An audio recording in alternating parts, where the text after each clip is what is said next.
নিজের স্ত্রী ও ছেলের অমানবিক নির্যাতনের শিকার এক বৃদ্ধ।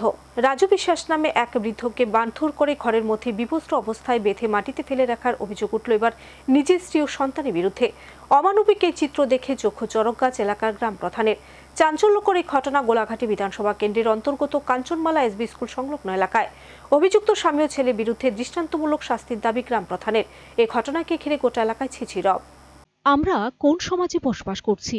সত্যি কি এই সমাজ সভ্য সমাজ, যে সমাজে এক বৃদ্ধ পিতা নিজের ছেলের হাতে মার খেয়ে বিনা চিকিৎসায় অযত্নে অবহেলায় ঘরে বেঁধে রেখে পশুর থেকেও খারাপ আচরণের শিকার? জানা গেছে, গোলাঘাটি বিধানসভার অন্তর্গত কাঞ্চনমালা এলাকার 2 নং ওয়ার্ডের কাঞ্চনমালা এসবি স্কুল সংলগ্ন রাজু বিশ্বাসের ছেলে মন্টু বিশ্বাস গত কয়েক মাস আগে তার জন্মদাতা বাবাকে মেরে হাত এবং কোমর ভেঙে গুঁড়িয়ে দেয়।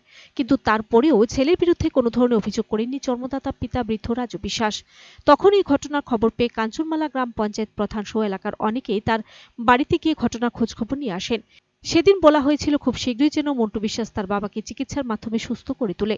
কিন্তু আজ এতদিন হয়ে গেলেও মন্টু বিশ্বাস এবং তার মা রাজু বিশ্বাসকে চিকিৎসার মাধ্যমে সুস্থ করার দরকার বলে মনে করেনি, বরং শয্যাশায়ী বৃদ্ধ রাজু বিশ্বাসকে সম্পূর্ণ বিবস্ত্র করে দড়ি দিয়ে বেঁধে পশুর থেকেও জঘন্য আচরণ করে যাচ্ছে।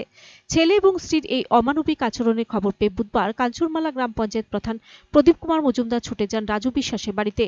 সেখানে রাজু বিশ্বাসকে এই অবস্থায় দেখতে পেয়ে চক্ষু চরকগাছ হয়ে যায় গ্রাম পঞ্চায়েত প্রধানের।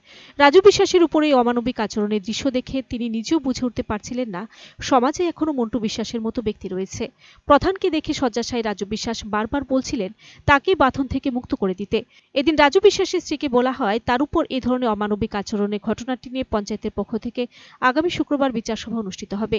এদিন প্রধান প্রদীপ কুমার মজুমদার সাংবাদিকদের জানিয়েছেন, রাজু বিশ্বাসের সাথে ছেলে এবং স্ত্রী যে ধরনের আচরণ করছে সেটা মানবাধিকার লঙ্ঘন করা হচ্ছে। কোনো মানুষের সাথে এই ধরনের আচরণ করা কোনোভাবেই মেনে নেওয়া যাবে না।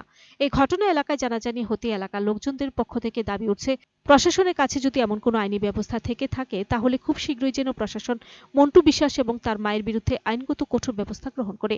এলাকাবাসীদের অভিযোগ, এই সমাজে এই ধরনের জঘন্য ঘটনা কোনোভাবেই বরদাস্ত করা যাবে না। তাই এলাকাবাসীদের পক্ষ থেকে এর একটা বিহিত চাইছে।